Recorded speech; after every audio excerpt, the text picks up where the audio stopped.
Fala, meus queridos, tudo certo?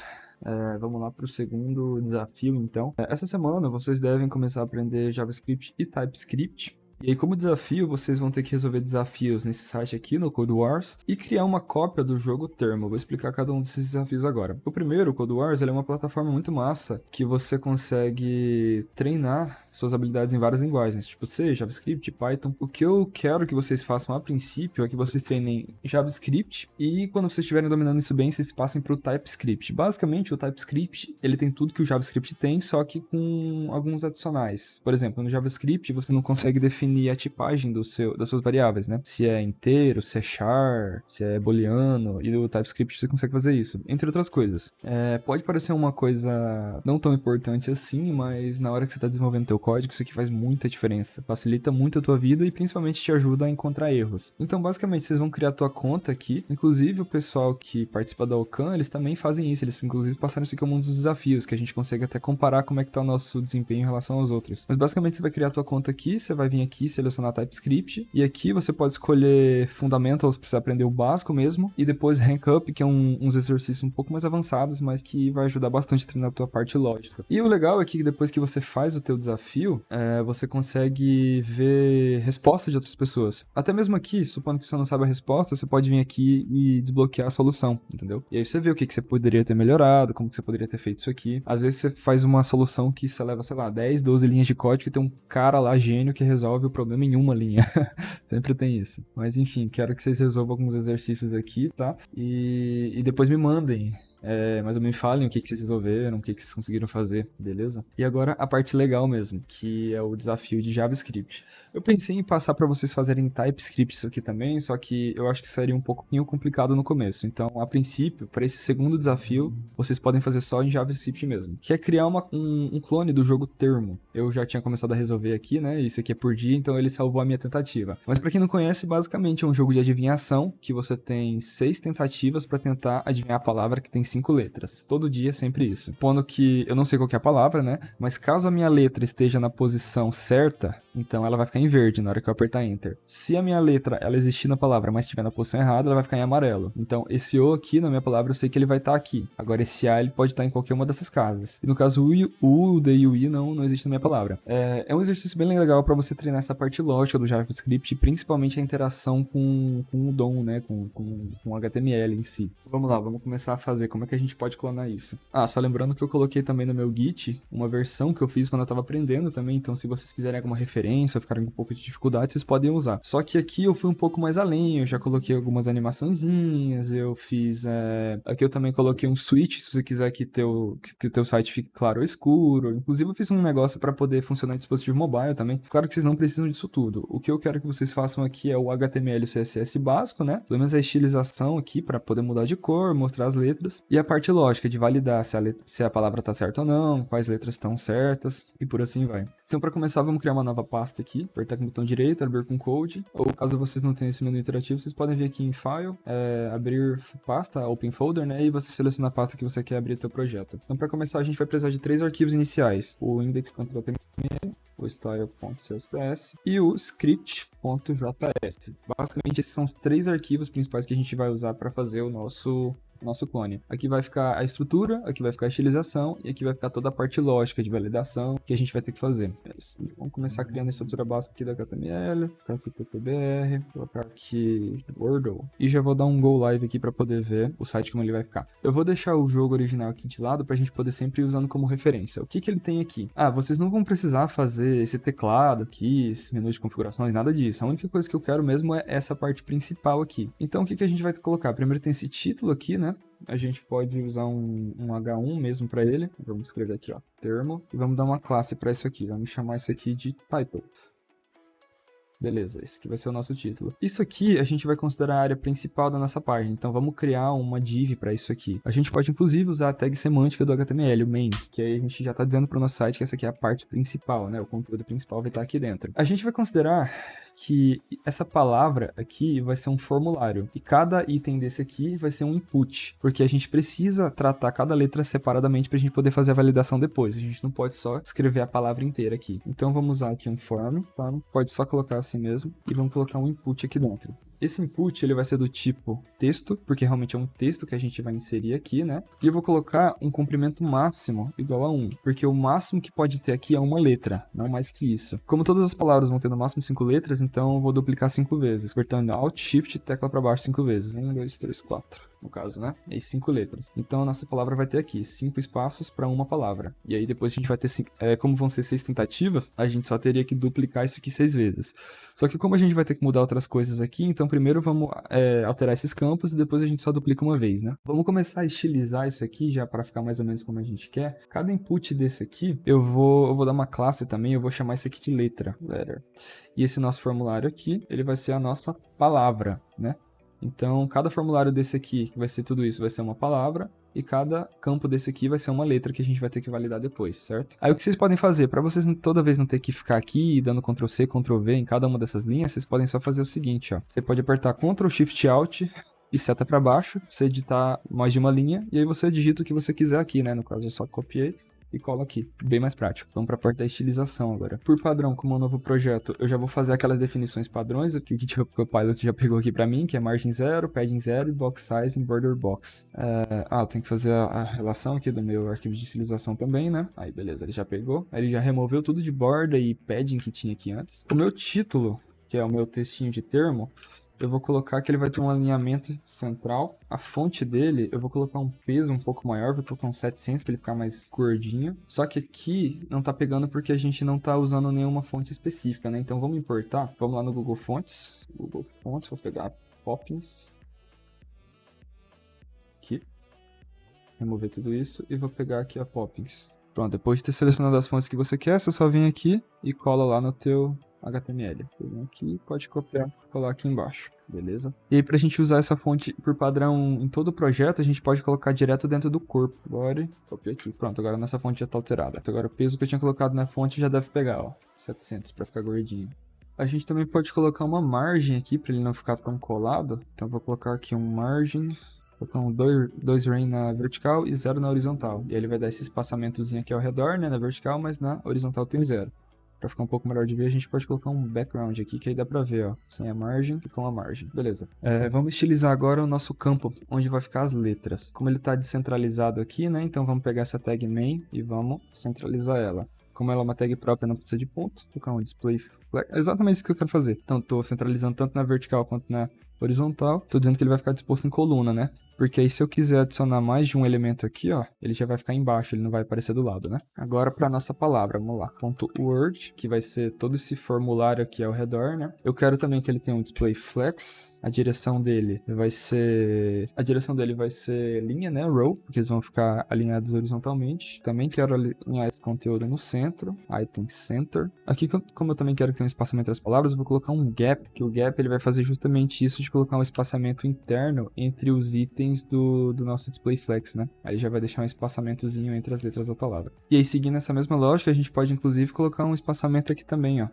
Coloca um gap igual a 0.5 rain, porque ele vai deixar esse espaçamento de 0.5 tanto na horizontal quanto na vertical entre as letras, né? Agora vamos estilizar cada um dos nossos campos para ficar do jeitinho que a gente quer, tipo quadradinho e tal, né? Eu vou colocar aqui .letter. Como vai ser um quadrado, então tanto a altura quanto o comprimento tem que ser o mesmo. Então vamos colocar aqui, sei lá, uns 4 rain mais ou menos, e a altura a mesma coisa, de 4 rain. Aí ele fica quadradinho assim. O texto a gente quer que fique alinhado no centro, então text align center. Vamos aumentar essa fonte aqui, colocar um font size mais ou menos de 3 rain, deixar grandinho assim. E deixar a fonte mais pesada, né, para ela ficar mais gordinha, para ficar um pouco mais bonitinha. Isso, ó. Aqui no nosso termo dá para ver também que as bordas são meio arredondadinhas, né? Então para dar esse estilo a gente pode colocar aqui um radius 0.5 rain mais ou menos. E essa borda aqui eu não tô gostando muito dela. Então eu vou colocar um border. Ela vai ter mais ou menos um 0.3 range de espessura, solid, e ela vai ter alguma cor. Eu vou colocar um black aqui por enquanto, só que depois a gente vai mudar isso. E outra coisa, aqui no caso do termo, todas as letras elas sempre são maiúsculas. Então, como a gente não quer ter essa diferença de um A maiúsculo, um A minúsculo, a gente pode colocar aqui text transform uppercase. E aí as letras sempre vão ser dispostas em caixa alta, né? Só que lembrando, embora elas estejam sendo dispostas dessa maneira, isso aqui, se eu digitar um V minúsculo, isso aqui ainda vai ser um V minúsculo para o navegador. Então na hora que a gente for fazer essa validação, por exemplo, isso aqui não vai ser a mesma coisa que isso aqui, entendeu? Vão ser coisas diferentes. Então a gente sempre vai ter que fazer essa validação. Na hora que a gente for conferir nossas palavras, a gente vai ter que garantir que ou todas são maiúsculas ou todas são minúsculas. Vamos começar a colorir isso aqui, mas para não ter que ficar escolhendo cor na mão, eu vou pegar as cores que eu usei naquele outro projeto. Inclusive, vocês podem fazer isso também. Então só vou copiar aqui e colar no projeto as variáveis de cor que eu usei. Podem usar isso aí, fiquem à vontade também para facilitar a vida de vocês. E aí é bom que a gente já padroniza, né? Então vamos lá, a cor do fundo, se não me engano, eu usei esse light blue aqui. Então aqui no corpo, a gente pode colocar um background color, light blue na verdade. Light blue, isso. Em nossos campos ali, se não me engano, eu tinha usado, em vez de preto, eu tinha usado o dark blue, isso aí. Ah, e ele também não tem cor no fundo. Ele é transparente, né? Isso aqui. Então o que a gente pode fazer é colocar um background color. Tem duas formas. Se você não souber, se você não lembrar, você pode usar só o transparent, que ele já vai ficar transparente. Ou você pode usar, por exemplo, o RGBA, que é o RGB com alfa, né? Então tanto faz a cor que você colocar aqui, desde que no final você coloque 0, que ele vai ficar com 0% de opacidade. Vai dar na mesma, mas eu vou manter o transparent aqui. E a cor das nossas letras são brancas, né? Então vou colocar aqui um color. Dá pra colocar o white, mas eu já defini uma variável para isso também, que é o light white, dá na mesma. Como é que a gente vai fazer agora para mudar a cor quando a nossa letra estiver errada, quando estiver mais ou menos certa? A gente pode definir classes para isso. Então vamos considerar que se a nossa letra estiver correta, a gente vai colocar a classe correct. Se a letra estiver certa, mas estiver na posição errada, a gente pode colocar quase ou um almost. E se ela estiver errada mesmo, a gente pode colocar um wrong. Então tá, então eu vou digitar aqui, que a gente vai estilizar agora. Ó, eu coloquei que nesse segundo campo, isso aqui vai estar correto, isso aqui vai estar quase, isso aqui vai estar errado. Vamos criar aqui, ponto correct. O que muda? Quando a letra está correta, a cor dela fica verde. Então a gente pode colocar um background color, colocar aquela variável verde que eu tinha colocado. E ela também não tem borda, né? Pode reparar aqui. Então vamos colocar um border none. Beleza, tirou a borda. Agora só vamos copiar isso aqui para os outros casos. Se ela tiver quase correta, em vez de verde, ela vai ficar laranja. E se ela tiver errada, em vez de verde, ela vai ficar escura. Fechou? Então, sempre que a gente fizer a nossa validação, como é que a gente vai fazer para mudar a cor? Um JavaScript, a gente vai usar uma lógica que vai adicionar essa classe aqui, do jeitinho que está aqui, entendeu? Claro que ela não vai ser vista no HTML, mas é isso que vai estar acontecendo. Outra coisa também, a gente não pode permitir que isso aqui seja editável, né? Porque depois que a validação já estiver feita, a gente não pode mais editar. A gente pode fazer isso usando esse comando aqui, ó, pointer events none. Então você vai dizer que não vai ter nenhum evento com o mouse quando você mudar isso. Então só vou copiar isso e colar aqui também, ó. Aqui. Pronto, ó. Agora esse aqui não é mais editável, tá vendo? Os campos que ainda estão para preencher sim, mas esse aqui não. Outra coisa, eu quero que quando passe o mouse aqui em cima, ele fique tipo com aquele íconezinho de mão. Então posso colocar aqui, ó, ponto letter, hover quando estiver com o mouse em cima, vou colocar um cursor pointer. E agora ele vai mudar para esse íconezinho de mão para clicar, né? Eu também não quero que fique essa barra aqui de digitação. Então você pode colocar aqui, quando ele estiver ativo não, aliás, em foco, né? Você vai colocar Chart Color Transparent. Então eu estou dizendo que a cor daquele cursor lá, ele vai ser transparente, entendeu? Eu também não quero que fique essa bordinha branca aqui ao redor da minha letra. Então eu vou colocar Outline None. Pronto, não tá mais aquela bordinha. Só que agora tá difícil de ver quando é que você selecionou, né? Então o que a gente pode fazer, quando a gente selecionar a letra, a gente pode escurecer um pouquinho a cor de fundo. Então dá pra usar um background color. Aí pra não usar uma cor padrão, pra escurecer um pouquinho, a gente pode usar aquele RGBA. A gente vai usar a cor 100% preta, né? E aqui na opacidade dá pra colocar, sei lá, um 0.4, alguma coisa assim. Aliás, nem 0.4, um 0.15. Porque, ó, aí quando a gente clica, ele fica um pouquinho escurinho, tá vendo? Vamos mudar a cor desse termo também. Vamos colocar ele branco. White, aí fica branco. E para não dar para selecionar também, ou aqui que eu tenho uma extensão que ele mostra a palavra, a gente pode colocar que isso aqui não vai ser selecionável. Então a gente pode só colocar um user select none aqui também, ó. Eu diria que a estilização que a gente precisa fazer é isso. Agora vamos para a parte principal, que é fazer a validação dos campos. Vou tirar essas variáveis daqui, né? Aliás, pode tirar todo esse campo aqui que a gente não vai usar ele agora. Vamos só precisar do primeiro para poder fazer as validações. Primeira coisa, a gente precisa ter uma palavra secreta. Como é que a gente vai fazer para toda vez ser gerada uma palavra randômica que a gente possa usar no nosso jogo? Você pode pegar isso a partir de uma API, ou você pode simplesmente fazer literalmente uma lista com palavras que você vai usar, e aí você seleciona aleatoriamente. Eu já fiz um arquivo, inclusive vocês podem olhar lá no meu Git, se vocês virem aqui em scripts, acho que aqui é o Word Picker. Já tem uma função que tem várias sugestões de palavras, inclusive a função que você vai precisar usar para poder pegar essa palavra aleatoriamente. Então dá para copiar isso aqui tudo, ó. Vem aqui, copia, cola aqui. Ele já tem algumas opções de palavras aqui, se não me engano, 145, só que a primeira linha é coisa. Então ele tem 144 opções de palavras aqui. E o que está acontecendo nessa função? Ele está gerando uma variável, chamando de posição aleatória, né? Random position. E que ele está usando uma função que vai pegar um número aleatório que vai ter no máximo o comprimento desse meu vetor aqui, né? Porque isso é um vetor de itens. Então ele vai gerar posições aleatórias entre 0 e 144, no caso. Aí esse número aleatório, sei lá, supondo que ele pegou o número 13 aqui. Então eu estou dizendo que essa variável aqui, que eu vou chamar, sei lá, de secret word, palavra secreta, ele tá pegando nesse número aleatório, que aqui vai ser o 13, né, como se tivesse o 13 aqui. Então, se a gente for vir aqui na posição 13, vai ser 0, 1, 2, 3, 4, 5, 6, 7, 8, 9, 10, 11, 12, 13. Ele teria pego essa ideia aqui. Entendeu? Lembrando que como é um vetor, sempre começa na posição 0. E aqui ele está convertendo para caixa alta. Então, se por acaso alguma palavra aqui tivesse, sei lá, com uma letra minúscula, ele ia garantir que sempre ia estar em caixa alta. Isso aqui é importante para fazer a validação depois com a palavra que o usuário tiver inserido. E aí, para saber a palavra que está sendo escolhida,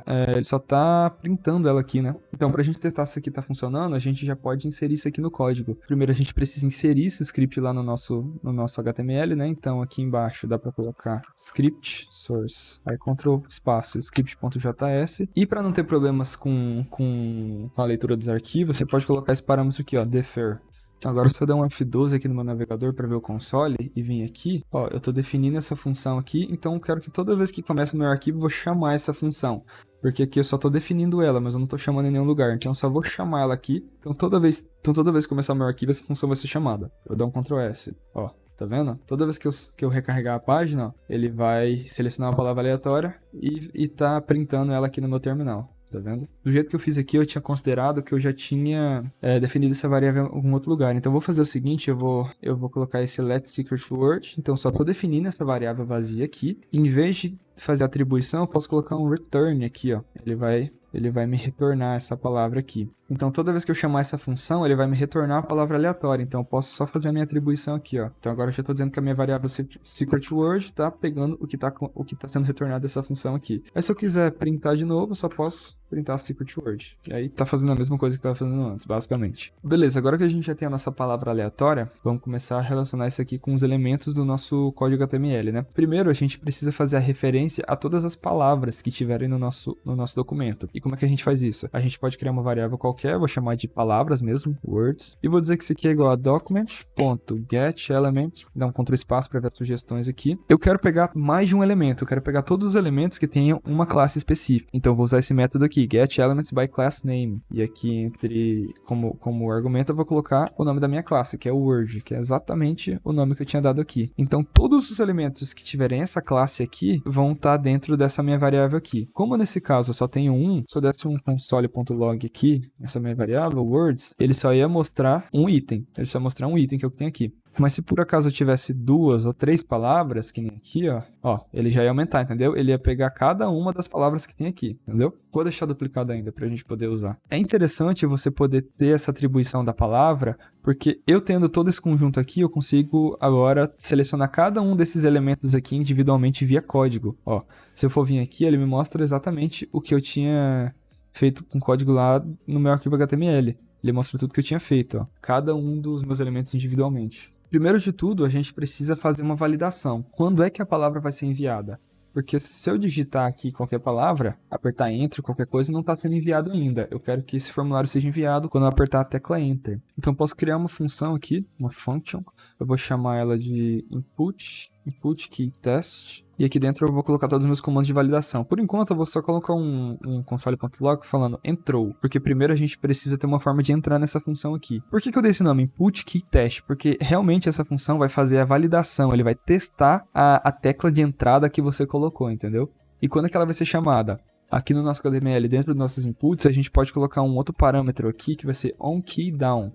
Isso aqui realmente significa quando a tecla estiver para baixo, quando a tecla for pressionada. Então, sempre que o usuário pressionar alguma tecla, essa função aqui vai ser ativada e vai fazer o que a gente quiser. No caso, a gente quer chamar aquela nossa função, input key test. Agora, sempre que eu pressionar uma letra, em um desses campos aqui, ó, não importa a letra do meu teclado. Quando a tecla estiver baixa, quando ele pressionar, ele vai chamar essa minha função aqui, entendeu? Aí tá aumentando aqui, conforme quantas vezes eu apertar, ele vai chamar a função várias vezes. No caso, como eu só coloquei esse parâmetro nessa primeira função, se eu colocar aqui, né, não vai chamar. Só que eu ainda preciso de mais informações. Eu preciso, quando eu chamo essa função, eu coloque como parâmetro esse elemento inteirinho aqui, então eu vou colocar aqui this, que é realmente isso, e eu também quero passar um evento. Que evento? O evento que a tecla foi pressionada, entendeu? Porque com base nesse evento, eu posso depois fazer uma validação para definir qual tecla o usuário pressionou. Foi a tecla Enter mesmo? Porque depois eu vou querer fazer essa validação, que só vai enviar a palavra quando o usuário apertar a tecla Enter, não quando ele apertar alguma outra tecla qualquer, certo?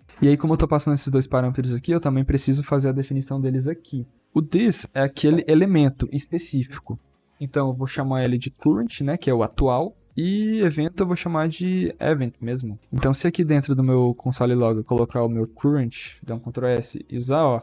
Agora, toda vez que eu apertar alguma tecla, ele vai chamar essa função e eu tô printando no terminal o current. Esse current é exatamente esse this aqui, eu tô passando todo esse elemento, ó, conforme vocês podem ver aqui, ó, tá vendo? É isso que tá sendo passado, é essa linha inteira aqui, é esse elemento, entendeu? Se eu usasse essa mesma função nesse elemento de baixo, então é ele que seria passado, entendeu? E se eu printar aqui o evento no lugar, ele vai mostrar, ó, que é um evento de teclado e tem algumas informações, mas ele passa também a tecla que foi pressionada. Eu apertei a tecla A e o código dela, entre outras coisas, né? Que é isso aqui que eu vou usar depois. Inclusive, pode reparar que aqui tá mostrando que é o A minúsculo, embora aqui esteja mostrando o A maiúsculo, porque é aquilo que eu tinha falado. No CSS, a gente fez aquela estilização para que as letras aparecem em maiúsculas, mas por trás dos panos, isso aqui ainda é uma letra minúscula. A gente vai ter que cuidar com isso na hora de validar. Por que que eu chamei isso aqui de current, de atual? Porque com base nesse elemento que está sendo passado, eu consigo criar variáveis para me relacionar com os elementos que estão do lado, entendeu? Então, se eu estou passando como elemento esse aqui, eu consigo fazer uma atribuição aqui dentro de código mesmo para mim poder pegar o próximo elemento e pegar o elemento anterior. Porque em HTML é como se fosse uma árvore, tudo é interligado. Então, no caso, esse elemento aqui, ele é irmão desse, que é irmão desse, que é irmão desse, todos esses elementos aqui são irmãos. Esse elemento aqui maior, que está por fora, é como se fosse o pai de todos esses elementos, entendeu? E como é que eu faço para pegar isso aqui? Eu posso criar uma variável, vai ser constante, porque ela não vai mudar. Eu vou chamar de next, porque é a próxima, né? E eu vou dizer que ela é igual ao elemento atual,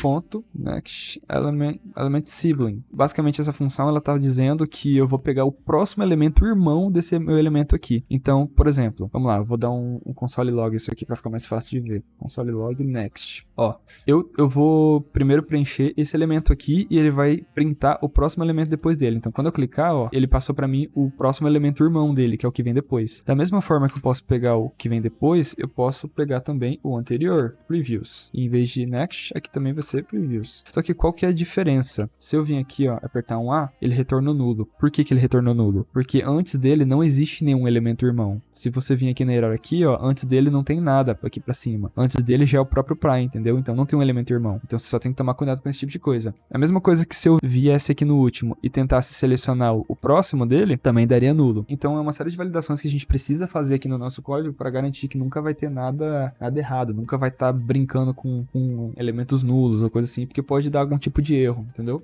Basicamente agora eu quero que, caso a minha letra seja a tecla Enter, ele vai tentar enviar a palavra para fazer a validação se está certo ou não. Como é que a gente pode pegar a letra? A gente tem que pegar aquele nosso evento, né? Então, eu vou colocar aqui event. Ponto. Existem duas formas. Você pode usar key, você pode colocar realmente o nome da tecla, tipo backspace ou enter, ou você pode usar o código específico dessa tecla, key code. Mas como é que você faz para saber o código dessa tecla? Realmente você precisa key code é a tecla que você quer. No caso, eu quero a tecla enter. Se eu vir aqui, ó, e apertar a tecla que eu quero, ele já me diz que o código dessa tecla é o 13. Se o código dessa tecla for igual a 13, ele vai fazer alguma coisa. Opa, isso aqui não era para estar aqui não. Então, agora o que eu fiz aqui? Ó, vou fazer uma coisinha para ficar um pouco mais didático. Se for a tecla Enter, ele vai printar que é a tecla Enter. Se não for, ele vai dizer que não é a tecla Enter, certo? Através de um if else bem simples. Então vamos lá. Ó, se eu apertar a tecla Enter, ó, ele diz que é a tecla Enter. Se eu apertar qualquer outra tecla do meu teclado, não é a tecla Enter, entendeu? Então aqui dentro, quando for a tecla Enter, eu quero que envie, que ele confira a minha palavra, que ele faça toda a minha validação.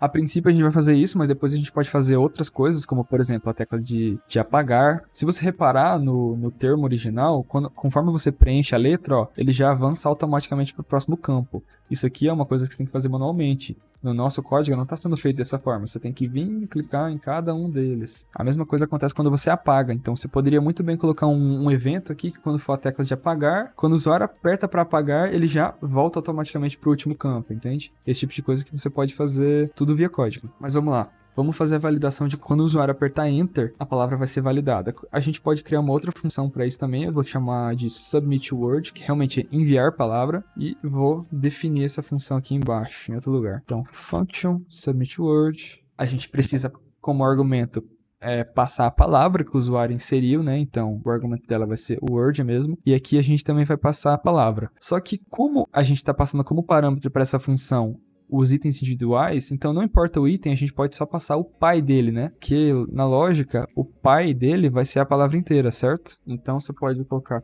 current.part element, console.log, .log_word. Então vamos fazer o teste, eu vou clicar aqui no lugar que eu tinha colocado, né? Vou apertar Enter. Ele tá dando um console log exatamente no formulário inteiro, ó, que é a minha palavra. Claro que aqui não tem nada dentro, né? Mas se a gente tivesse digitado alguma coisa aqui, na hora que a gente desse esse console.log, a gente ia ter toda essa referência do que tem dentro, entendeu?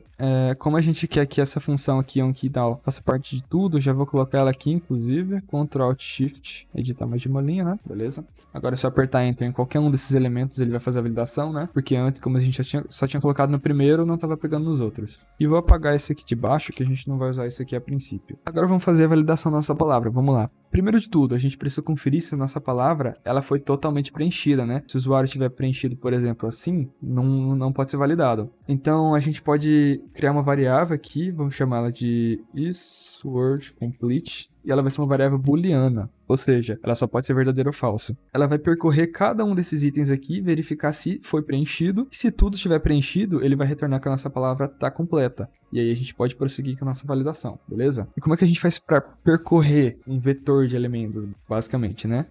Geralmente em programação a gente aprende que a gente pode fazer isso com um for. Então vamos criar uma variável aqui para percorrer, né? Let i igual a 0, ele vai começar na posição 0, né? Ele vai até o tamanho máximo da nossa palavra, então vai ser word.len, ponto vírgula, e mais. Então basicamente ele vai começar em 0, ele vai até o tamanho da nossa palavra e ele vai andando de 1 em 1. Aqui seria a posição 0, aqui seria o tamanho máximo da nossa palavra. Na verdade, o tamanho máximo seria aqui fora, né? Porque como ela tem 5 letras, então esse tamanho aqui seria 5. Só que como ele vai de 0 até 4, né? Que para ir até 5 aqui teria que ser menor ou igual. Como ele só vai até 4, então ele vai de 0 até 4. Aqui ele vai percorrer cada uma dessas letras aqui e vai conferir se existe algum valor ou não. Como é que a gente faz para conferir? A gente pode colocar se a palavra na posição i, né? Que vai ser a posição que a gente tiver, ponto value, que vai ser o valor interno realmente que vai estar dentro desse input aqui. E a gente só diz se ele não for vazio. A gente pode realmente fazer dessa forma aqui. Aspas sem nada dentro. Se algum dos nossos campos estiver incompleto, então a gente pode dizer que a nossa variável, isWordComplete, é falsa.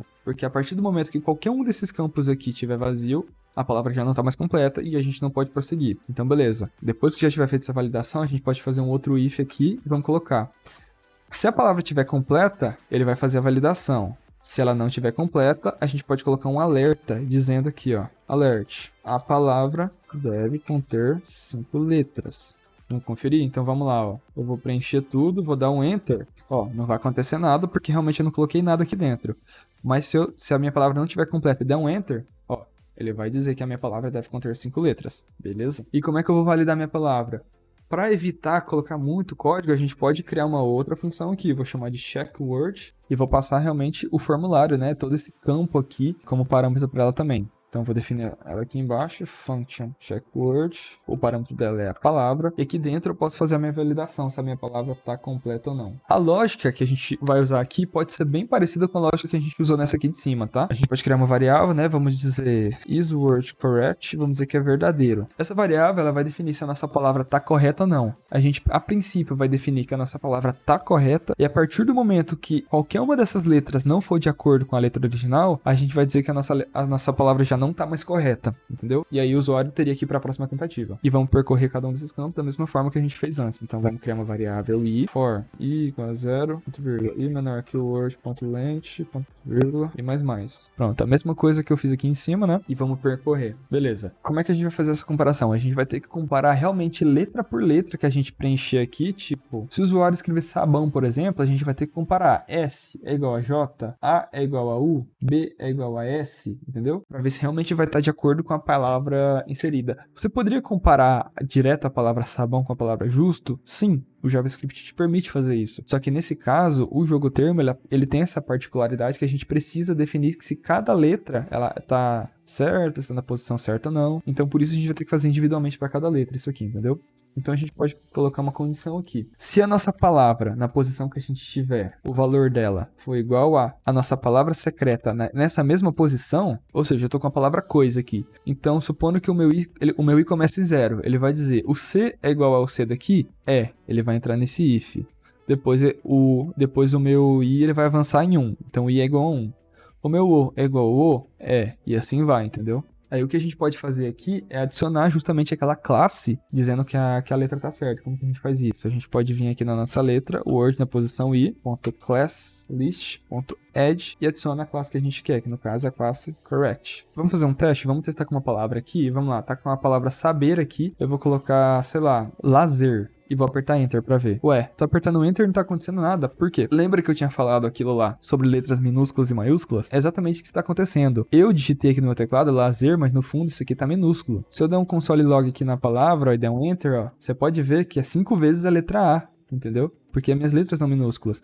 Então, pra gente comparar, todas as letras ou tem que estar maiúsculas ou todas tem que estar minúsculas. Vamos considerar que todas vão ser maiúsculas. Então, aqui eu vou colocar word.value e vou usar uma outra função que vai ser toUpperCase, que ele vai converter todas as letras para maiúsculo. E a mesma coisa eu vou fazer aqui com a nossa palavra. Por mais que a gente já tenha feito essa validação de todas as letras aqui serem maiúsculas, quando a gente seleciona a nossa palavra aleatória, né? Não custa nada fazer essa validação aqui também para evitar erros, né? Agora sim, se eu digitar, por exemplo, a palavra paz, todas as letras que são iguais, ele considerou. E as outras a gente não fez a validação ainda, né? Então aqui eu posso colocar um else if. Vamos considerar agora quando a nossa letra, ela existir na palavra, mas não estiver na posição certa. Como é que a gente pode fazer isso? A gente pode ver se a nossa palavra secreta, ela inclui dentro dela a letra que a gente está percorrendo de acordo com o nosso i, né? Então a gente pode colocar secretword.includes e aí vai incluir a palavra que a gente quer, que na verdade é tudo isso aqui, né? Esse includes basicamente faz o que a gente está fazendo com esse for aqui. Ele vai percorrer todas as letras dessa palavra e ver se alguma delas é igual a isso aqui, entendeu? Só que isso aqui é uma função pronta do JavaScript, então é mais prático. E aí, caso isso aconteça, a gente quer que essa letra ela fique com a classe quase, né? E aí, tem outro porém. Se a letra existir na palavra, mas ela não estiver na posição correta, significa que ela tá errada. Então a gente já pode dizer que a nossa variável aqui, ela é falsa, porque a nossa palavra não tá correta. E por fim, a última validação que a gente vai fazer é caso realmente a letra não exista na palavra, né? Então a gente pode copiar esses dois aqui e colocar a classe wrong. Quando a nossa palavra estiver errada, ela não vai ser mais editável, né? E a nossa palavra não vai estar mais correta. Vamos lá, vamos fazer um teste. Eu vou colocar aqui a palavra áudio. O O, ele existe em denso. O D, ele existe, mas está na posição errada. O A, U, I não existem. Beleza? Já está funcionando a nossa validação. Agora a gente precisa fazer uma mensagem de acerto para caso o usuário realmente tenha acertado a palavra. Se ele passar por tudo isso aqui e a palavra ainda estiver correta, significa que o usuário realmente ganhou o jogo. Então a gente pode colocar uma condição aqui. Se a palavra estiver correta, lembrando que essa notação é a mesma coisa que fazer isso aqui, tá? É só uma forma abreviada e um pouco mais prática de fazer. A gente pode mandar um alerta dizendo, você acertou a palavra. Vamos lá? Ó, a palavra é capaz. Dá um enter, ó, você acertou a palavra. A lógica principal de validação já está funcionando. O que falta ser feito ainda? Quando o usuário errar a palavra, ele vai para o próximo campo. Como é que você pode fazer isso? Lembra que tudo aqui no HTML é como se fosse uma árvore. Então, se você está nesse elemento aqui, ó, você pode usar essa função aqui, ó, next element sibling, que ele vai pegar o próximo irmão dele, né? Então, o próximo irmão desse aqui, qual que seria? Seria todo esse elemento aqui, né? No caso, essa classe word aqui. E quais seriam os filhos dele? Seriam esse aqui. Então, supondo que você está nesse elemento aqui, ó,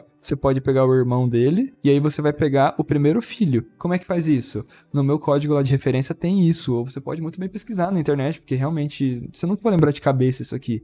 O que importa é você ter uma noção de como você pode fazer e você procura. Você pode ir lá no site da Mozilla mesmo, lá eles explicam certinho esse tipo de coisa, entre outras coisas. Mas basicamente o que você teria que fazer é isso. Você vai pegar o próximo irmão desse aqui e o primeiro filho dele, entendeu? Porque quando estiver no final, ele vai vir para esse próximo elemento aqui. Aí você preenche todas as vezes até chegar na última palavra. Aí você teria que fazer uma validação também. Quando que vai ser a última palavra? Entendeu? Outra coisa que a gente pode fazer é aquilo que eu tinha falado mais cedo, que no jogo original você não precisa ir clicando nos campos manualmente, né? Você pode só ir digitando que ele vai preenchendo. Ele meio que dá um auto-tab. Eu vou explicar pra vocês como é que a gente pode fazer isso. Aqui no HTML mesmo, a gente pode colocar uma outra função que é onInput. OnInput realmente quando alguma coisa for preenchida. Quando alguma coisa for preenchida, ou seja, quando eu preencher uma letra, né, eu quero que alguma coisa aconteça. No caso, o que eu quero que aconteça? É que ele dê esse auto tab aqui, né, como se realmente apertasse tab e já fosse automaticamente para a próxima letra. Então vamos definir uma função para isso. Eu vou chamar essa função de auto tab e eu vou passar como parâmetro dela esse elemento aqui, porque é a única coisa que eu preciso. E aqui no JavaScript eu vou definir essa minha função, function auto tab. Vou passar o elemento atual, né, como parâmetro. E o que essa função vai fazer? Ele vai pegar o próximo elemento, né, da forma que a gente já fez. Então vai ser o próximo elemento irmão, next element sibling. Então se eu tiver nessa letra aqui e na hora que eu preencher, ele já vai pegar o próximo elemento. E como é que eu faço para alterar o foco para ele? Eu só pego ele e chamo a função focus, que ele já faz isso para mim, ó, next.focus. Vamos testar, ó. Ó, tá vendo? Agora quando eu preencho, ele já vai pro próximo. Isso aqui, como eu só chamei no primeiro elemento, né, eu preciso chamar em todos os outros. Então eu posso só copiar isso aqui, ó, e colar em todas as linhas aqui embaixo. Agora sim, ó, na hora que eu for digitando, ó, ele já avança automaticamente, tá vendo? Ó, só que ele me deu um errinho aqui. Por que ele deu um errinho? Porque quando eu tô no último elemento aqui, ele tenta focar no próximo, só que não existe, porque é nulo, né? Então a gente tem que fazer uma validação aqui. Se existir um próximo elemento, ele vai chamar a função de foco. Pronto, agora ele vai conferir. Se existir um próximo elemento, ele vai avançar para o próximo. Se não existir, ele vai ficar no elemento que você já está, ó. É exatamente isso que está acontecendo. Aí na hora que você apertar Enter, ele vai validar a sua palavra. E para apagar, a lógica é a mesma. A diferença é que a gente precisa conferir se ele está apertando a tecla apagar realmente. Então a gente pode ir lá no trecho do nosso código que a gente tinha feito isso, né? Se o evento for 13, a gente pode colocar uma outra validação aqui, ó. Só que em vez de 13 vai ser a tecla de apagar. Qual que é a tecla de apagar? Vamos testar aqui no site. É a tecla 8. Então eu venho aqui, coloco o 8 e chamo a minha função aqui. Eu vou chamar ela de onDelete e vou passar o elemento atual, né, que eu tiver na hora que eu chamar ela. Aqui embaixo eu posso copiar essa minha função AutoTab, né, que ela vai ser bem parecida. Só vou mudar o nome para onDelete. E qual que é a diferença? O tab ele avança, o delete ele vai voltar. Então eu vou substituir aqui por previous, né, porque eu quero pegar o elemento anterior, previous. Vou conferir se existe um elemento anterior. Beleza. Se eu já fosse deixar desse jeito, ó, na hora que eu aperto, ele já vai voltar para a tecla anterior. Só que repara que ele tá estranho, né? Ele tá deixando coisa para trás. A gente precisa alterar o valor do campo que a gente tem primeiro, antes de recuar. Então, você pode colocar o seguinte, ó. Ele só vai focar no elemento anterior se o elemento aqui já tiver vazio. Então, a gente pode colocar uma outra validação aqui, ó. Colocar current.value igual a vazio. Ó, aí primeiro ele vai apagar, aí quando tiver vazio, ele vai entrar nessa condição. E aí sim ele vai pro próximo. Só que ele ainda tá meio que com um delayzinho, né, pra apagar o elemento. Então a gente pode fazer o seguinte, ó. A gente também pode colocar esse previous.value igual a vazio para dizer que o valor do item anterior realmente vai ser vazio, né, com validação. E aí na hora que a gente apertar a tecla para apagar, ó, ele já vai voltar automaticamente para os campos. Aí agora fica muito mais fácil de digitar a palavra, né, tipo laser. Mas é isso aí, o principal eu acho que vocês precisavam saber é isso. Agora o resto do desafio, realmente completar o jogo, fica com vocês aí. E qualquer dúvida, podem perguntar.